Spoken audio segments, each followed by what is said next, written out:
막중한 책임감으로 G20가 세계경제 협력을 위한 최상위 포럼으로 그 위상을 더욱 공고히 할 수 있도록 주어진 역할을 충실하게 이행하겠습니다.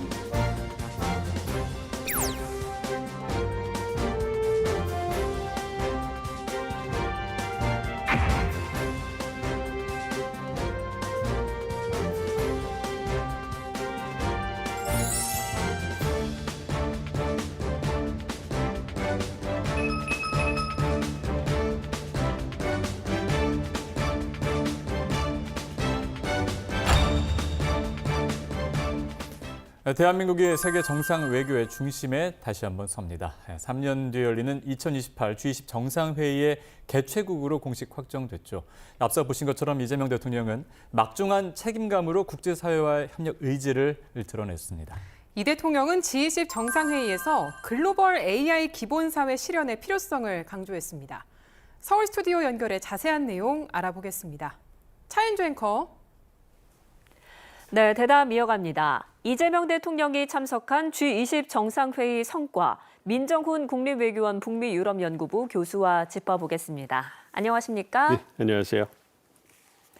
아프리카 최초로 개최된 2025 G20 정상회의 현장 모습 보고 오겠습니다.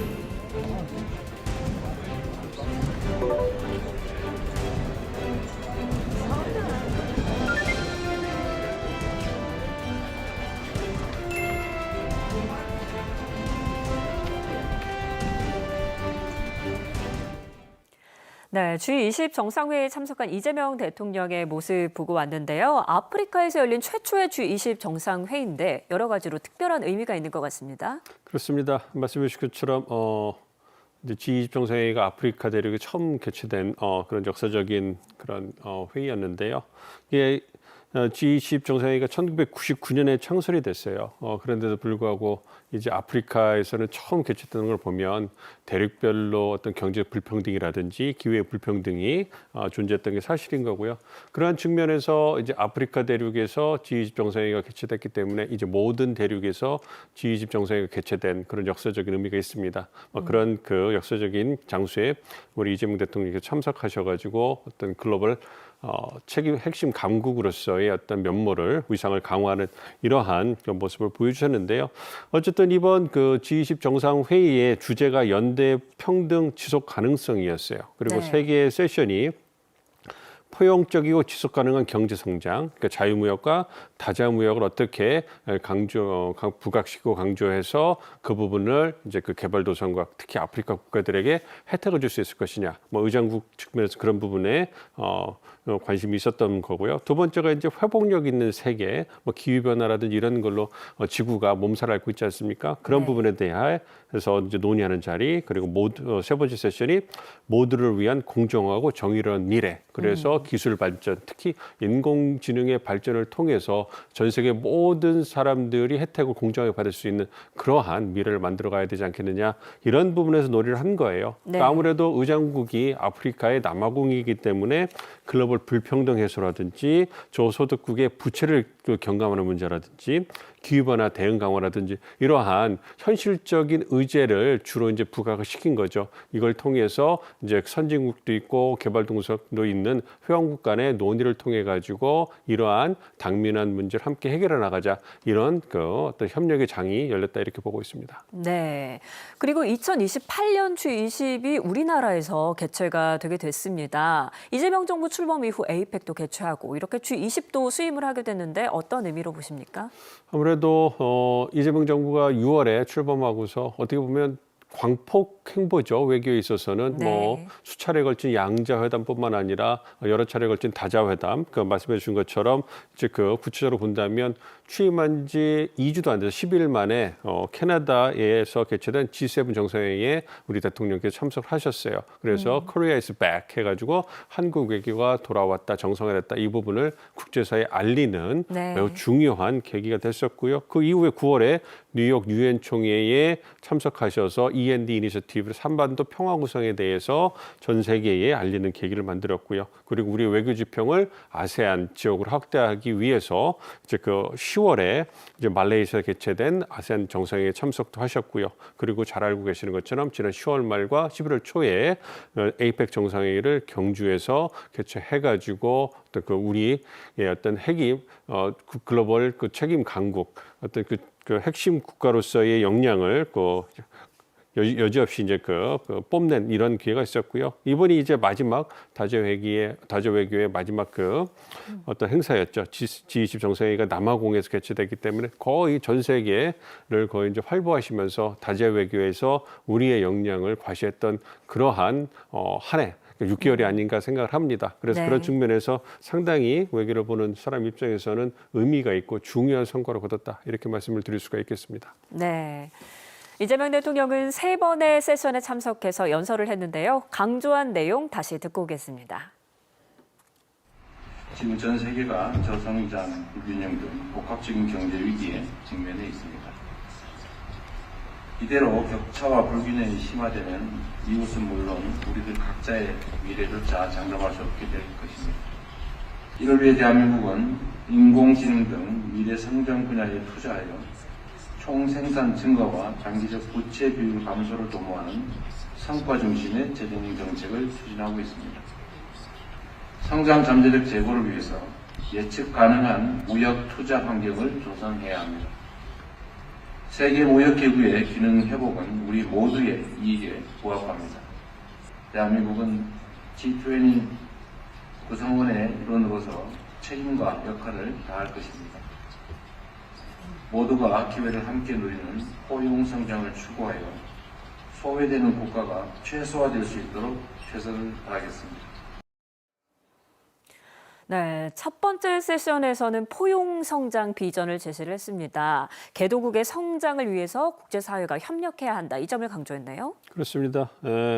잘 아시는 것처럼 이번 G20 정상회의가 남아공에서 개최가 됐기 때문에 아무래도 전 세계 대륙을 봤을 때 가장 경제적 불평등이라든지 기회 불평등으로 고통받는 그 대륙이 아프리카 아니겠습니까? 네. 그래서 그러한 상황을 고려해서 1세션에 G20 정상회의 1세션의 주제 자체도 누구도 소외받지 않는 포용적 지속 가능한 성장이었어요. 네. 그걸 위해서 경제 성장이라든지 무역의 역할이라든지 개발 자원을 어떻게 확보할 것인지 그리고 아프리카 국가, 저소득 국가들이 갖고 있는 채무를 어떻게 경감해 줄 것인지 그걸 위해서 다자무역, 선진국, 중견국 그리고 개도국이 어떻게 협력을 해나갈 것인지 그리고 그걸 위해서 이제 자유무역, 다자무역이 활성화가 이러한 그 개발도상국, 저소득국에도 경제 성장을 할 수 있는 기회를 제공해 줄 거 아닙니까? 우리 선진국, 한국을 포함한 선진국은 이미 그런 다자무역의 열매를 많이 향유를 했죠. 근데 이제 그 쫓아오는 개발도상국이나 저소득 같은 경우는 아직 기회를 잡아야 되는데 그 부분이 이제 그 세계 무역 환경이 굉장히 급변하게 변하면서 미국 주도로 일방적인 양자 무역 주도로 바뀌고 있기 때문에 이 부분에서 상당히 불평등을 느끼고 있고 기회를 잡지 못해서 굉장히 안타까운 이런 현실이 벌어지고 있단 말이에요. 그래서 네. 우리 대통령께서 WTO, 그러니까 다자 무역 체제의 핵심이라고 있는 WTO의 그 기능을 회복한다, 해야 된다. 이 부분에 대해서 강조를 하신 거고요. 그래서 어쨌든 다자 개발도상국들의 어떤 발전을 위해서 한국이 이제 선도적 역할을 할 것이다. 이런 부분을 논의를 했다 생각을 하고 있습니다. 그런 부분에서 한국이 어떻게 이러한 그 개발도상국들의 발전을 위해서 어떤 그 재정 지원이라든지 개발 협력 부분에서 지원을 할 것인가 이 부분에 대해서 이니셔티브를 던지고 그러한 부분을 통해서 선도적 역할을 해나가겠다. 이런 얘기를 했기 때문에 그 부분에서 우리의 국제적 위상이 상당히 제고된 것이 아닌가 이렇게 보고 있습니다. 네. 그리고 세 번째 세션에서는 지금까지 다자 외교에서 강조한 인공지능에 대한 내용 다시 한번 언급했습니다. 직접 듣고 오겠습니다.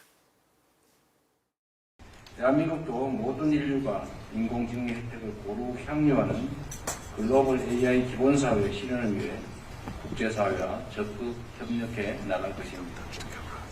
올해 G20에서도 이런 취지의 G20 핵심 광물 프레임워크 논의가 이루어진 것을 매우 의미 있게 생각합니다. 대한민국은 핵심 광물 안보 파트너십 의장국으로서 광물 공급국과 수요국의 필요에 맞는 호혜적인 광물 협력 사업을 적극 확대해 나가겠습니다. 가나와 탄자니아에서 여성 청소년을 위한 수학과학 교육을 지원하고 루안다에 소프트웨어 특성화고를 건립한 것처럼 앞으로도 아프리카 내 여성과 청년의 디지털 역량 강화를 적극 지원해 나가도록 하겠습니다. 누구나 인공지능 혜택을 누릴 수 있는 AI 기본 사회를 구축해야 한다라고 강조를 했습니다. 지난 APEC에서 우리가 강조를 했던 모두를 위한 AI, 이 비전과도 연결이 되는 것 같아요. 그렇습니다. 이게 포용 성장하고 연결되는 중요한 접점이거든요. 그러니까 우리 대통령께서 말씀해 주신 것처럼 기술 발전이라는 것은 인류에게 큰 기회이기도 되지만 도전도 된다고 이제 말씀을 하신 거예요. 그러니까 네. 그래서 이번 3세션의 주제가 모두를 위한 공정한 미래인 거예요. 이러한 AI로 대별되는 이러한 그 기술 발전의 열매를 선진국만 소수의 선진국만 향유하는 것이 아니라 모든 전 세계 인류가 함께 공유해야 된다는 거죠. 그래서 모두 다 끌어안아서 포용적으로 함께 그 경제 발전에 어떤 기술 발전의 혜택을 누릴 수 있는 사회가 돼야 된다. 이 말씀을 하시는 거고 그걸 위해서 이제 세 가지 측면으로 나눌 수 있는 거죠. 말씀해 주신 것처럼 글로벌 AI 기본 사회를 구축을 하겠다 이거니까 이거는 말씀드린 것처럼 포용적, 공정하게 모든 그 전 세계 인류들이 AI의 기술 혜택을 볼 수 있도록 그렇게 이제 기본적으로 누릴 수 있는 사회를 만들겠다 하는 거죠. 그걸 위해서 한국이 선도적 역할을 한다는 거고요. 이와 더불어서 이제 두 번째 그런 기본 사회를 구축하기 위해서 필요한 게 뭐냐면 공급망이겠죠. 그래서 이제 광물을 보유한 국가라든지 그거를 수혜를 받는 국가들이 모두 안정적이고 호혜적인 핵심 광물 공급망, 그다음에 안정적인 공급망, 글로벌 밸류체인을 통해서 안정적인 공급망을 확보해야지만 그러한 AI 기본 사회가 구축되는 것이 현실화될 수 있는 것이고요. 이렇게 그렇게 현실화되면 그다음에 할 건 뭐죠? 그거에 이제 그 열매를 이제 그 개도국이나 선진국에 있는 젊은 세대들 모든 세대가 기회를 똑같이 얻어야 될 거 아니겠습니까? 그래서 포용적 기회 창출을 위해서 대통령께서 조금 전 화면에 말씀하신 것처럼 아프리카 여성이나 청년들이 이 디지털 역량을 강화할 수 있도록 지원을 하겠다. 이를 통해서 양질의 일자리를 이 AI 분야에서 확보할 수 있도록 얻을 수 있도록 노력하겠다. 이렇게 말씀을 드린 겁니다. 그래서 우리가 APEC에서 AI 이니셔티브라고 그걸 주창을 하고 그거를 이제 선도적 역할을 해나가겠다고 이제 그 천명을 했거든요. 이 부분을 이제 글로벌 사우스까지 확대하는 그러한 그 모습을 보여줬다 이렇게 볼 수가 있겠습니다. 네, 그리고 이번 G20에서는 다자주의라는 표현이 담긴 정상 선언문이 채택이 됐습니다. 이뿐만 아니라 기후 문제도 그렇고 미국이 꺼리는 이슈들이 좀 포함이 된 것 같아요. 어떤 이유로 보십니까? 그렇습니다. 그 트럼프 행정부가 이제 그 백악관에 재입성하면서 지금 보여주고 있는 미국 우선 대외 정책 이것이 이제 그 일방적이고 공세적인 그러한 대외 정책으로 보여주고 있고, 그러니까 미국 입장에서는 그 동안에 어떤 다자무역, 자유무역 그러한 시스템을 미국이 주도했지만 그러한 열매가 그러한 혜택이 더 이상 미국의 노동자와 산업에 들어가지 않는다. 그렇기 때문에 어떤 이러한 미국 입장에서 불공정한 무역 그 관행을 바꿔야 된다 이렇게 주장을 하고 그래서 자유무역, 다자무역, WTO 체제를 무력화하면서 또 양자 무역을 중심으로 해서 미국의 이익을 관세를 사용해서 이제 공세적으로 추구하고 있거든요. 그러한 부분이 미국의 이익을 반영할 수는 있지만 한국을 포함한 다른 국가들의 어떤 그 경제통상 이익을 반영하기는 어렵잖아요. 그렇기 때문에 특히 남아공 이번에 그 G20 정상회의를 주재한 국가 같은 경우에도 여전히 다자무역, 자유무역의 열매를 통해서 경제 발전을 하고 번영을 해야 되는데 그 부분이 박탈되니까 그 부분에서 미국과 이견이 있을 수밖에 없는 거고요. 그래서 이러한 이견을 미국 측의 의견이 반영되지 않으니까 미국 정상은 이번에 불참을 한 거고요. 그럼에도 불구하고 이제 그 여타 국가들이 갖고 있는 긴급한 이런 현안을 해결하기 위해서 말씀해 주신 것처럼 다자무역을 옹호하는 그러한 정상 선언문이 취득했다 이렇게 볼 수가 있겠습니다. 네. 오히려 미중러 정상은 불참을 했지만 세계 각국과의 연대는 좀 더 단단해지는 그런 효과가 있었던 것 같은데요. G20 정상회의를 계기로 양자 회담도 연이어 열렸습니다. 다시 한번 보고 오겠습니다.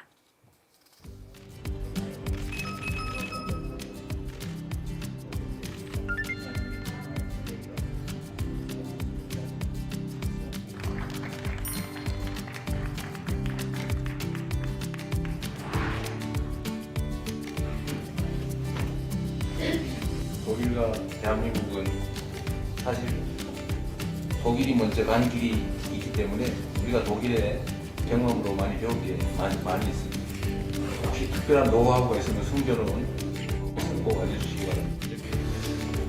There is no secret know-how. I would like to see your view on China. We are trying to figure out our strategy on China. 우리가 G7 캐나다 회의 때 만났었는데 그때 대통령께서 제 옆자리에 앉아가지고 그 영상이 대한민국에 매우 유명합니다. 그리고 내년이 한국 프랑스 수교 140년인데 아주 특별한 날이기도 회의가 아니라 대통령께서 이번 9월에 방한하려다가 못하셨는데 내년에는 꼭 방한하는 거예요. As well to celebrate this birthday of our diplomatic relation, but as well to see on the different topics from defense and security to artificial intelligence, quantum, space, renewable energy, and nuclear, and I mean so many issues on which. 네, 프랑스 그리고 연이어 독일 양자회담이 연이어 열렸고요. 남하고 현지에서는 중견 5개국 협의체인 믹타 정상회동도 주재를 했습니다. 선진국과 개발도상국 사이에 가교 역할을 자처했는데 실용외교의 면모를 보인 것 같습니다. 그렇습니다. 이게 믹타 회동, 그러니까 중견국 회동을 이제 주재하는 것이 지금 국제사회가 처한 그 무역 시스템의 위기를 불안정성을 고려했을 때 굉장히 의미가 있습니다. 말씀드린 것처럼 미국 주도로 또 양자 무역 그리고 자국의 이익을 공세적으로 추구하는 이러한 모습이 여과없이 국제 무대에서 이제 표출되고 있기 때문에 이러한 상황에서 이제 중견국, 한국을 포함한 중견국이 어떻게 그러한 위기를 돌파해서 자유무역과 다자무역의 재활성화를 통해 가지고 우리의 각국의 이해관계를 지킬 수 있을 것인가 이게 화두거든요. 그래서 이제 미국이나 중국이 G2라고 하는 그 두 국가가 으르렁거리면서 경쟁을 하고 있고 그렇기 때문에 이제 무역 체제라든지 국제 질서가 흔들리고 있는 이런 상황이기 때문에 그러한 보완책으로서 이제 한국이라든지 이제 멕시코, 인도네시아, 트르키, 호주, 그러니까 믹타 같은 이런 중견국들의 역할이 커지는 겁니다. 이러한 중견국들의 역할을 위해서 이번 우리 정상이 이제 G20 정상에 대해서 프랑스라든지 독일, 그러니까 유럽의 주요 어떤 강국들, 중견국들과 양자 회담도 했지 않습니까? 이걸 통해 가지고 불안정한 현재의 국제 질서, 국제 시스템 하에서 이제 보다 안정적인 국익을 담보할 수 있는 방향을 담보하는 거거든요. 그래서 이번에 열린 믹타 회의에서도요, 다른 역할을 얘기를 하는 것이 아니라 이러한 국제사회의 불안정성을 고려해서 말씀해 주신 것처럼 믹타 회원국들, 중견국들이 선진국과 개독사의 가교 역할을 해가지고 다자주의를 회복하는 데 협력을 증대해야 된다. 이런 얘기를 하는 겁니다. 물론 그 부분이 미국과 중국의 어떤 그 경쟁이라든지 미국의 일방적이고 공세적인 무역 행태를 봤을 때 얼마만큼 단기간에 실효를 보일 수 있을지 그거는 미지수긴 합니다만 그럼에도 불구하고 우리에게는 이러한 다자무역, 그다음에 자유무역을 통해서 우리의 경제적 이익을 확보하고 경제 지평을 확대하는 것이 꼭 필요하고 불가피한 그런 측면이 있습니다. 그렇기 때문에 이번에 미국과 중국, 러시아 정상들이 불참했기 때문에 오히려 우리에게는 더 기회의 창이 열렸다 이렇게 볼 수가 있는 거죠. 네. 그래서 한국의 선도적 역할, 주도적 역할 그리고 믹타 같은 중견국들과 협력을 증대하는 모습을 국제사회가 목도하면서 한국이 이제 글로벌 핵심 강국으로서의 위상이 강화되는구나 이런 부분을 느꼈을 것이다 이렇게 생각을 하고 있습니다. 네, 이렇게 G20 정상회의 일정을 모두 마무리한 위한 이재명 대통령, 오늘부터 튀르키예 국빈 방문 공식 일정을 시작합니다. 이재명 대통령은 마지막 순방국 튀르키예에 도착했는데요. 오늘부터 국빈 방문 일정을 소화합니다. 오늘 레셉 타입 에르도안 튀르키예 대통령과 정상회담을 가집니다. 그리고 내일은 한국전 참전 기념탑 헌화와 동포 간담회를 마지막 일정으로 해서 귀국길에 오르게 됩니다. 네, 교수님, 튀르키예는 남다른 친근감의 형제국으로도 불리는 나라인데요. 이번 방문 어떤 의미가 있습니까? 그렇습니다. 튀르키예는 우리 한국 전쟁 4대 파병국이기도 하고요. 기억하실 거예요. 2002년도에 월드컵 한일 월드컵 때 이제 4강전에서 형제국가로서 우리가 좋은 이런 모습도 보여줬고요. 우리에게 그 전략적 동반적 국가라고 할 수 있고요. 우리가 유럽 시장을 공략하는 데 있어서 교두부 같은 국가입니다.